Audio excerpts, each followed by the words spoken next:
Hey, everybody. Thank you so much for joining our podcast, Moms on the Move. I'm Jen Wills. And I'm Jennifer Sisk. We have a very special guest with us, my sister-in-law. I know. It's Nicole Wills. We are here to talk about our husbands. It's going to be fabulous. Talk about these brothers.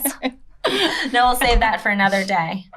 They got off the hook today. You. Yes, we'll exactly. You. That'll be a good one. We'll do that after the podcast. After the podcast. No mic. Exactly. No mic, no camera, any of that stuff. No. It's awesome to have you. Thank you guys so much for having me. I really, really appreciate it. So Nicole has literally like the craziest story. She is a double lung recipient. Yes. So you can just tell. Like, tell you your story. Yeah, tell your story. Okay, it's a wild. I'll be happy to. It's kind of a long and rambling road, so I won't, But you can. go way too far down rabbit holes or any of that stuff. But so it's kind of interesting. If you rewind the clock back just a little bit, like the beginning of 2014, my father, he was very healthy and active. He was 57 years old. He went to see his primary care physician because he noticed sometimes if he would walk upstairs, like he would cough or get a little short of breath. And he was like, probably not a big deal. But then finally he decided, I should go check this out. So we did. And his doctor proceeded to do a chest x-ray and just say to him, you have some scarring and fibrosis on your lungs, and wanted him to go see a pulmonologist, a lung doctor. And so he did. And the doctor ran some additional tests and was basically like, you do. Yeah, there's scarring and fibrosis there. We're not really sure why. So they went through maybe some antibiotics, some other biopsies, things like that. And they just weren't getting any answers as to what was happening or going on. So they decided to kind of do what's called an open lung biopsy to get a more definitive tissue sample and see what was happening. And it came back that my father, who was never a smoker, had stage 4 lung cancer. And so the actual diagnosis, the underlying diagnosis, was that he had a disease that was called pulmonary fibrosis, which is a disease where your lungs will slowly scar over time. But because my dad had so much scar tissue on his lungs, that scar tissue had turned to cancer. So this all happened within about a 6-month time frame from the time. It was my baby shower. It was.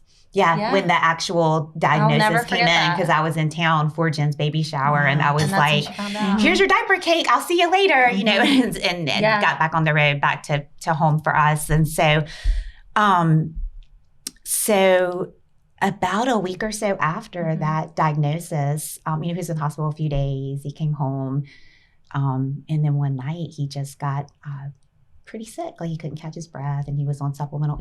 At that point he was on supplemental oxygen and went back into the intensive care unit for just a few days, and he passed. It was that quick? Quick. Oh, yeah. Goodness. So basically he went to his physician kind of late, maybe January, early February in 2014.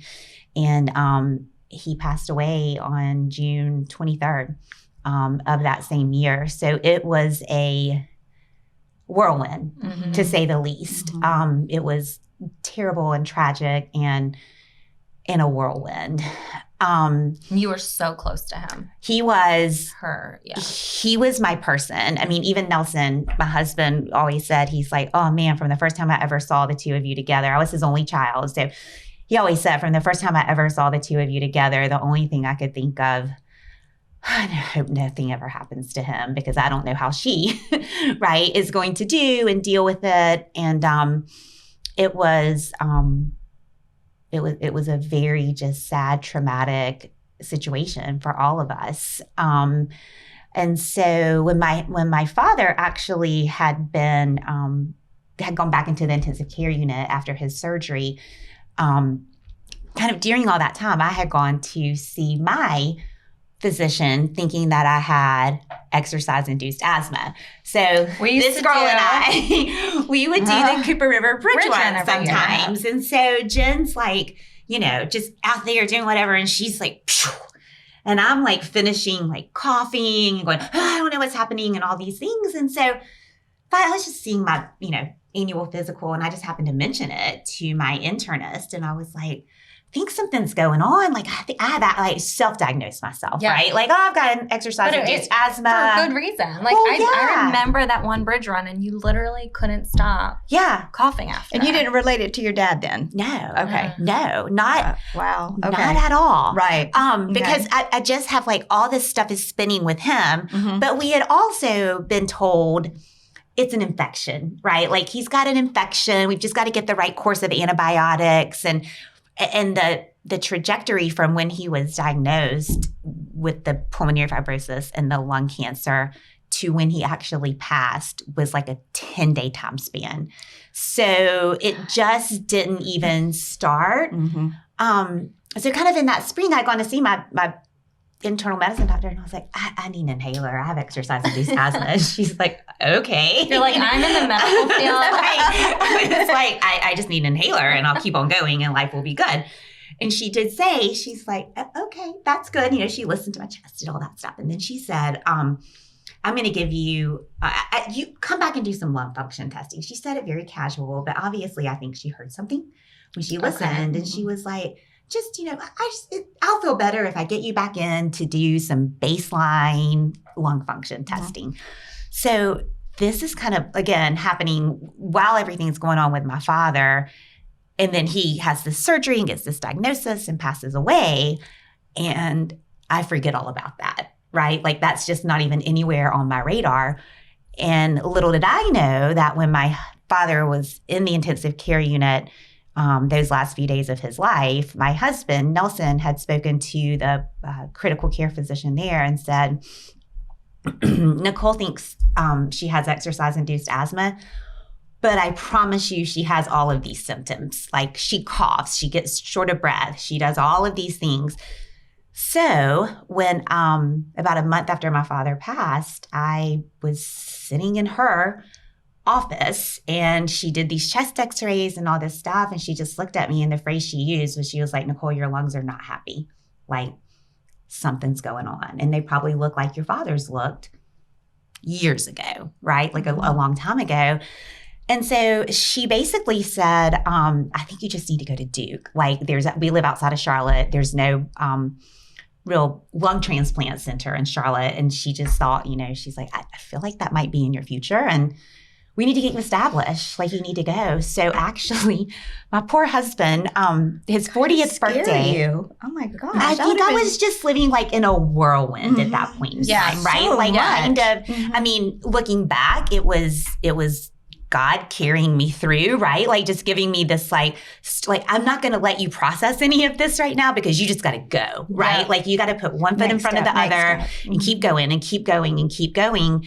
And so my poor husband, his 40th birthday, we were supposed to go out of town for the weekend, and we had this like cabin rented in the mountains because it was August, you know, and super hot. And so we were going to no, he spends his 40th birthday at Duke with me. So that was my first time at Duke, was Nelson's 40th I don't birthday. know. Why did you end up going there? So when I went to see my doctor's, my father's pulmonologist, and she did all the x-rays and everything, she just said, she was like, oh, this was the referral. Yeah, Got like it. she basically just said, she's like, I will be your, I mean, to this day, she's a friend of mine. Like she's still my doctor. I see her every 6 months.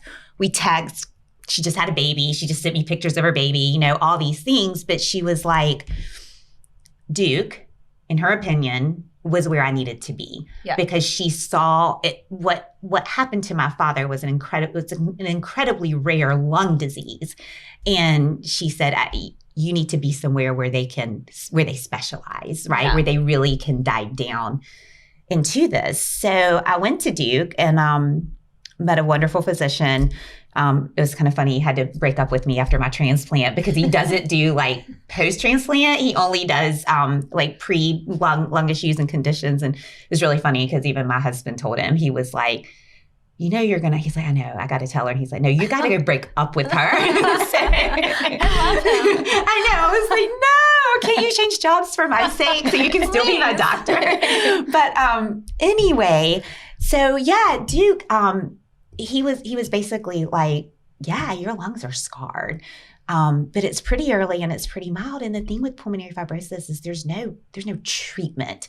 I mean, if you look it up, it's actually more fatal than most cancers, and the prognosis is because it's scar tissue. It's scar tissue. Over time. It's scar tissue over time, and it's different from like cystic fibrosis, where if someone has cystic fibrosis, which I think is what most of us are aware of, right? Mm-hmm. There's been so much effort and energy and promotion, and they've done a great job, and more people are impacted by cystic fibrosis. But those individuals are born with that. Right. And they've struggled their entire lives with their breathing, but also other health issues. With pulmonary fibrosis, it's different because you can be healthy as can be one day, and then the very next day, it just starts. Like, and so you'll be symptomatic, but it's just this process where your lungs are scarring. And so as they're scarring, you can't get as much air in, you can't get as much air out. And so your breathing capacity slowly goes down. And most people with lung issues, I mean, at this point, like I can't hear anybody with a cough these days. You know, like I hear someone with a cough and I'm like, and Nelson's always like, don't ask them about their lungs. And I'm like, but maybe. But you never know. Like something could be going on, right? You need to go to Duke for that. Yeah. My PSA, never ignore a cough. It could be something. So, I mean, you never know. And so. Yeah, it's scary. So basically when I went to Duke, they were like, let's just keep monitoring you, right? Like come back every 3 months. We'll keep doing tests. We'll see if anything's going on. And so that's kind of that was the plan, right? Well, then the next month we go to Disney with just my husband, my son, and I, and we get back and Nelson calls my physician and he's like, okay, she's worse. Like, I don't know if it was just because I was with her 24 hours a day, 7 days a week, or what's going on, but she's bad. And he was right. Like there were times when we would be at Disney and I would have to stop off to the side. Just, it's a lot of walking, right? Mm-hmm. So just walking around, and looking back, I would cough incessantly and my face would get like bright red. And it was, and people would stop, like they would stop and look and go, is that lady okay? I mean, it was, but I was just trying, again, I was just like, I'm just pushing one foot in front of the other. I'm just going, right? Like we're at Disney, we're going to have fun. I mean, I climbed these crazy treehouse stairs somewhere with Rich and was just, which was dumb, right? Shouldn't have been doing it, but I was determined, So anyway, so we go back and they do more CT scans and x-rays and all this stuff. And they were like, oh yeah, it's progressing. And so they decided to do an open lung biopsy. So like 4 months after my father had this same exact surgery, I had that surgery. Mm-hmm. And when they did the surgery, they were like, it just confirmed, right? They were like, yeah, she has pulmonary fibrosis. Like her lungs are scarring. And at that point, again, even though there's no treatment, they tried to just kind of throw some stuff at me. Like they put me on some immunosuppressants and put me on some steroids. And I mean, the good thing was like I spent the next about 14 months and I was okay. I was still coughing, but like I was exercising 4 times a week and just living a normal life. I think it was likely because of the steroids, right? But again, I was like, I'm good. I'm like trucking along and everything's great. And then one day I was just kind of, for me, I just kind of get these nudges like from God sometimes. It's like, you should. And so I was going for a walk and I just felt this nudge, like you should take, your pulse oximeter, those things they'll do to check your oxygen level when you go to the doctor. I had one. And so it was like, maybe you just want to see what's happening like to your oxygen levels when you exercise. And so I got to the end of my cul-de-sac, which is like a couple houses down, and my oxygen levels were like in the 70s. I mean, 90 or above, 90 and above. 90's bad. Like at 90, they're like, meh, and it was in the 70s. Yeah. So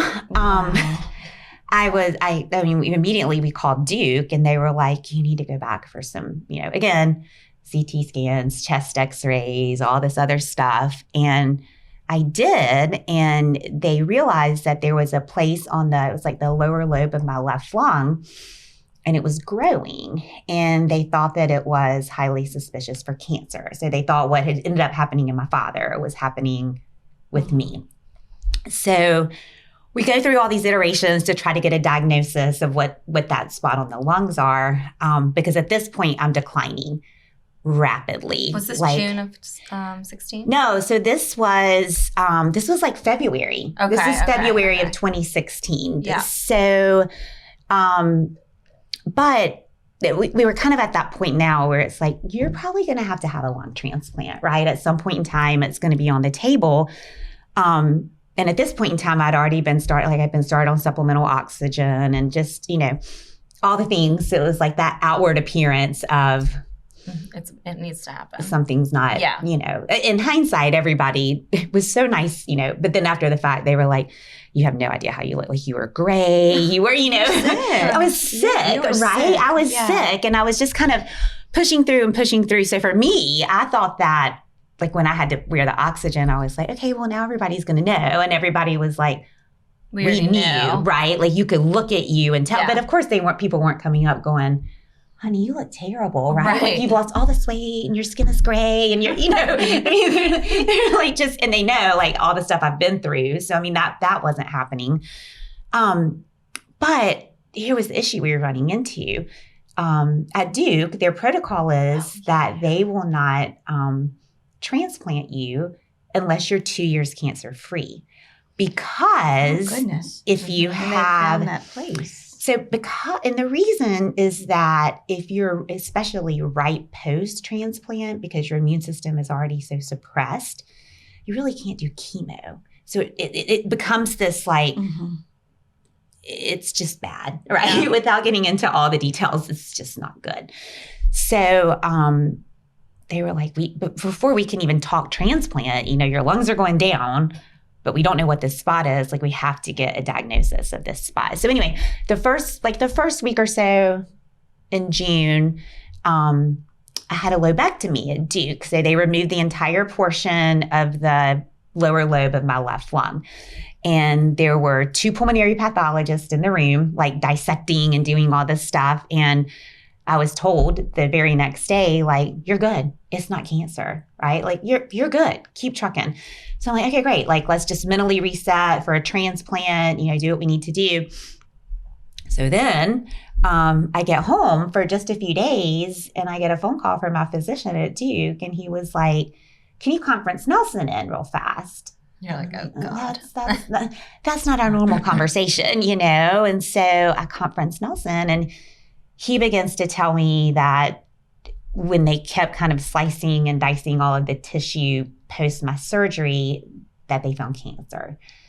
And I was like, well, I mean, what the heck do we do, right? Like, and he's like, I don't have an answer for you right now, right? Like, my lungs, we weren't sure they had 2 months or 2 weeks. Like, they're in it. So, I mean, it was just like this kind of whirlwind of all this stuff.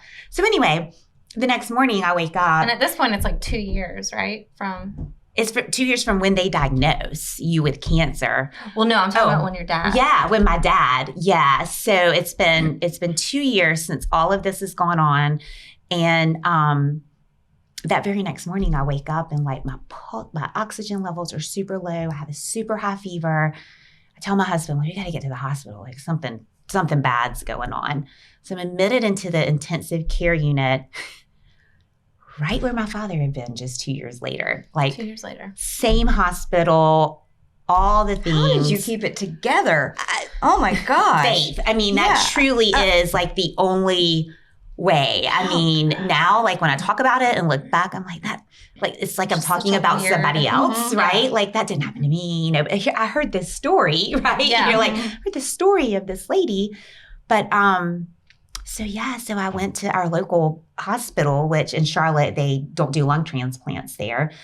And, they spent a couple of days. I spent a couple of days in the intensive care unit and they were trying to stabilize me. But I'm, like, declining. And my husband, Nelson's calling Duke and he's like, this is what's happening. This is what's going on. And then my local physician, I was telling you guys about earlier, that we, like, text and she goes to Nelson and she's like, I can't do anything else here, right? Like, there's nothing. We're tapped out. Like, if she she's done. Like if Yeah. she does, the only option for her is a transplant, right? Like I just can't do it. So you're staring death in the yeah, face? like they're like, you're either going to sit here and watch her die because we can't do anything else, or there's got to be some way that we can get her new lungs. So no kidding, within an hour of having that conversation, the director of lung transplant at Duke calls my husband and he's like, listen, Nicole is healthy everywhere else. We moved that lobe that had cancer in it. I'm going to call it curative and I'm going to take her before the transplant board, get her here. So like we fly to Duke with the clothes on our back. Like literally they do a medevac helicopter and we just leave. And we don't come home for 3 months after that, right? So I mean, we literally get on the helicopter with the clothes on our back. So I go to Duke, I'm admitted to Duke. They do the other test to make sure, see what's happening, see what's going on. And on June 23rd, 2016, which was 2 years to the date of my father's passing, I signed my listing papers for my transplant. Yeah, I mean, I can't talk about it without just, and then 4 days later, I had new lungs. Like it was that. It was so much. Yeah. And that's what I So said. I'm like, I feel fast. like I've just been like talking, but like there's just so much. I mean, so many twists and turns and this shouldn't have happened and that shouldn't have happened. And you shouldn't have been here and this shouldn't. Yeah. The fear. Yeah. And it then was your life before your eyes, your family. Yeah. Yeah. Yes. And look at you. I know, right? It's been 5.5 years. So that's big. It's been a huge blessing. She had such a long rehab. Yeah, we had to live, we had to relocate. We had to stay in Durham for 3 months because after a transplant, you have clinic appointments that you have to go back to, but then you have physical therapy. So you have to do a certain amount of physical therapy sessions. And, there's all these different, I was always being poked and prodded on, right? In some way, shape, or form. So, I mean, that in and of itself was a lot. Yeah. Right. And it's also different. It was kind of a whole different thing to process. Like if you have a transplant, you have this longer evaluation process. And everybody that has a transplant, like you have to see a psychiatrist. It is a weird. My husband had to see one, because there's all this stuff that you have to process of like. Isn't that a weird thing?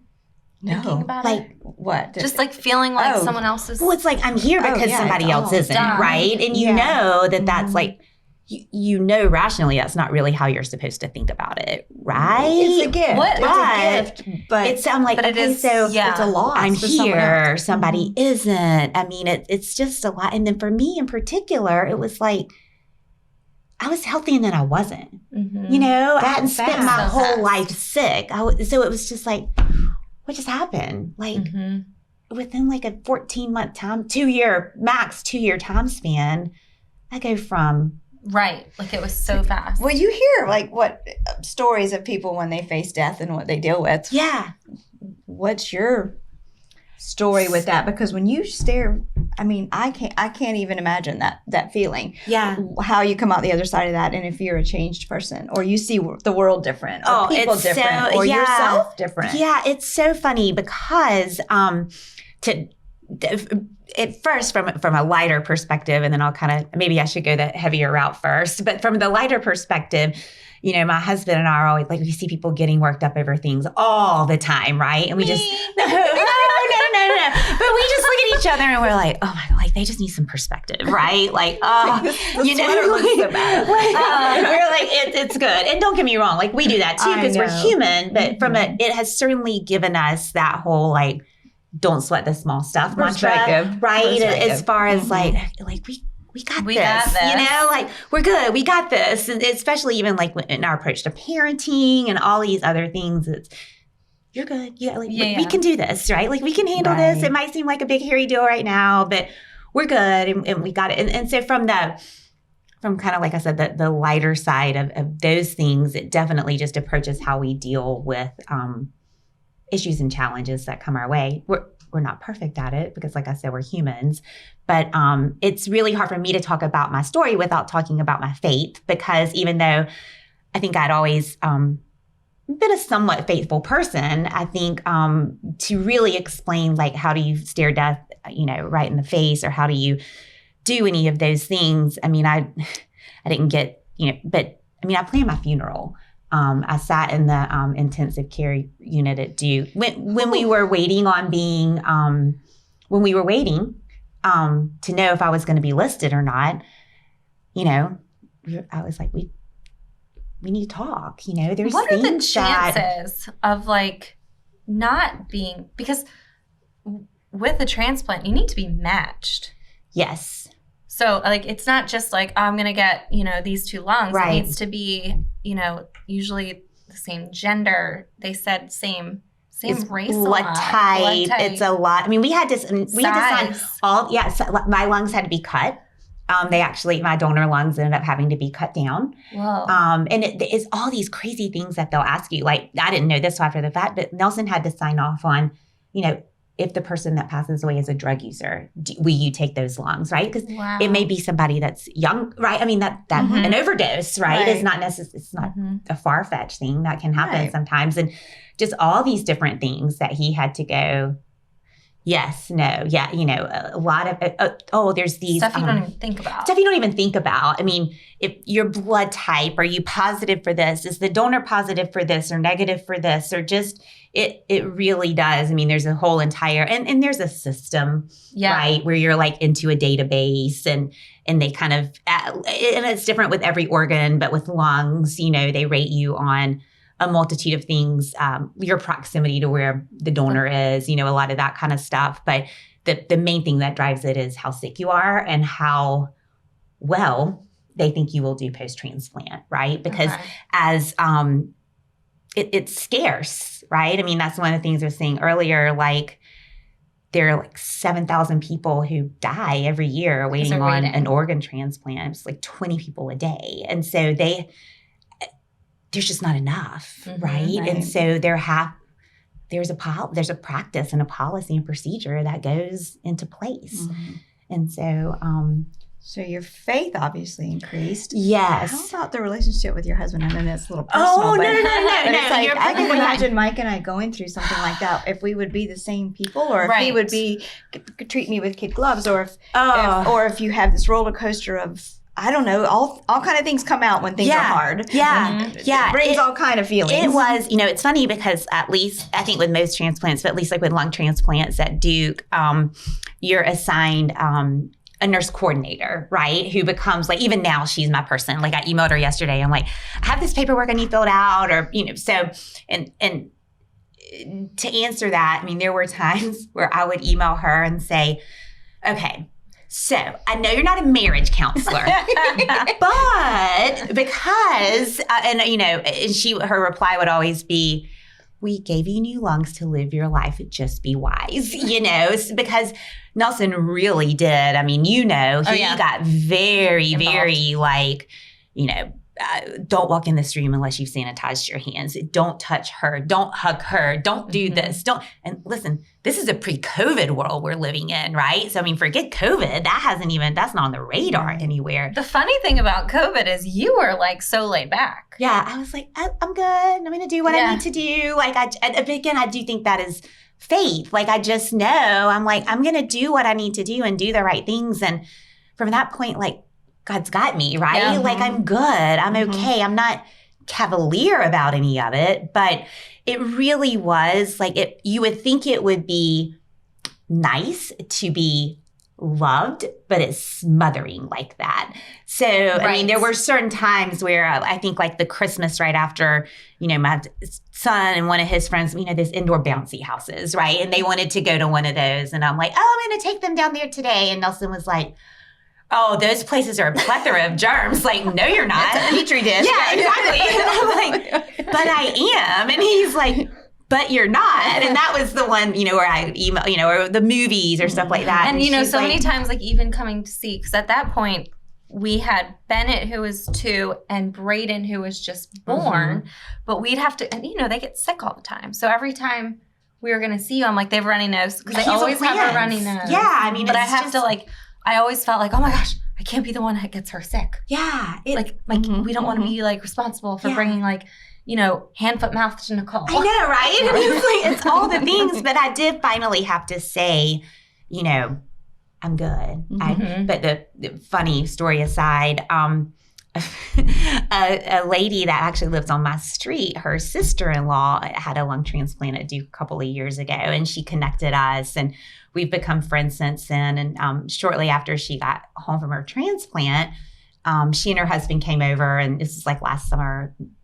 Yeah, something like, anyway, we were sitting on the back patio, and the four of us were just talking and meeting in person and sharing our journeys and everything. And afterwards, Nelson goes, I mean, her husband was like on her about everything she was doing. Like, it's time to take your medicine. Don't sit right there because you're going to be right in the sun. And I looked at him and I said, oh, that's mild. He's like, I was not like that. And I'm like, seriously? That is mild. Like, just so I think it is just one of those things. Certainly it's made us stronger because we know we can endure things together. And like I said, it helps us put things into perspective and not sweat the small stuff, you know, all those types of things. But it changes you completely. I'm sure. Completely. Yeah. In every way, shape, and form. I mean, I just hope that like people, it's so easy to become a donor.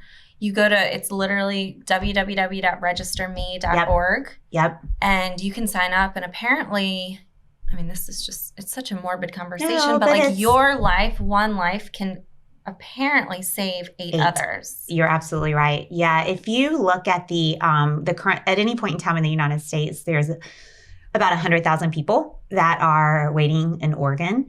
And if you kind of like, for me, this helps put it in perspective. Like if you took the largest football stadium in the United States, all those people would not fit in there. So when you're really trying to get a visual of how many people, and like I said earlier, like 7,000 people pass away every single year. And you're right, one person can save up to 8 lives by donating your organs. It's easy. It is. It's easy. I did it through the DMV or get my license. I'm an organ donor. Yeah, it's on my license. You can do it. Hard, right? right? I think that's how most of us end up doing it. You can do it when you go to get your driver's license or renew them or whatever. You do it that way. You can actually register through the Health app on your iPhone. And then, like you said, the Register Me. You can donate life.net. It doesn't have to be like when you go to the DMV. Yeah, you know? Like you can register at any point in time. And so it's it's just so important to do. Like, so important to do. Everybody should. You're not going to be here. Do it. You're not. That's it. Right. Do it. You're not going to be here. And there's lives that you can affect. And yes, I think sometimes people always. And I get it. Like for me, I sit here and I talk about it and I roll up because it's just my story, right? I get it. We're talking about somebody else dealing with something incredibly tragic, and I'm so grateful for people that are willing to do it. But one person can save up to 8. And then think about all those families that are impacted. So I just can't even understand. We hear, I do some stuff with Donate Life, and there's always these different myths and things like to dispel. And a lot of times people will be like, I'm not healthy, or I'm too old, or I'm this, or I'm that. Like even my father, whose body was incredibly ravaged by the time he passed away, they were still able to donate his corneas. And so 2 people can see that couldn't see prior to. So we always say like, that's like, let the medical professionals decide that, right? Your job is to register, right? After that, let them figure. They have a whole process, right? Like it's just. It's up to them. It's up to God. Yeah. Or somebody, it's a lot of times we'll hear somebody say, well, if they know I'm a donor, they're not going to do everything they can do to keep me alive. And I'm like, one doesn't know the other, right? Like it's you have this doctor over here doing this thing, and then you have this doctor here who's taken a Hippocratic oath to first do no harm, right? Whose number one goal is to save your life, right?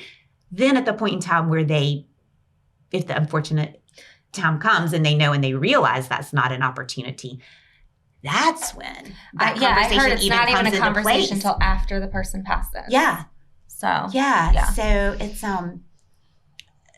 obviously I'm biased, but I just can't understand why anyone would opt to not do it. Yeah. Yes. Well, I think a lot of it is just like, how do I do that? I don't know. Yeah. You know? Yeah. But yeah, it's so simple. You can go into your phone. Yeah. I didn't realize that because, again, I did it when I was, literally not thinking about it. But like, I'm 16, I go get my driver's license. I'm like, sure, I'll do that. And in my simplistic mind, I'm just thinking, I don't care. I'm not here. I don't care. Right? Like, it was just something that it feels good. I was kind of proud. So I'm like, I hope to help somebody one day. Absolutely. So, but I did it with very little thought as well. Exactly. As a teenager. Well, as a teenager, but that's okay too. You don't have to put all that thought into it, right? It should be something that you just do done. Of course, why not, right? Yep. And then you keep on going. But to your point, if you're not a registered organ donor, that health app on your phone or the different websites that have been mentioned,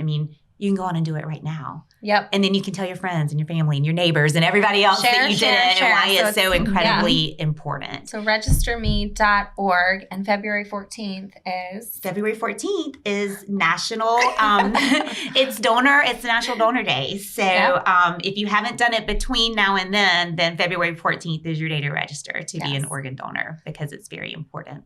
Thank you so much for coming. You're welcome. Thank you. She came all the way from Charlotte, and we hope that it was nice to meet you as well. Yeah, thank you. It's crazy. It's a crazy story. Thank you, ladies. Donate your organs, please. Very important. Spread the word.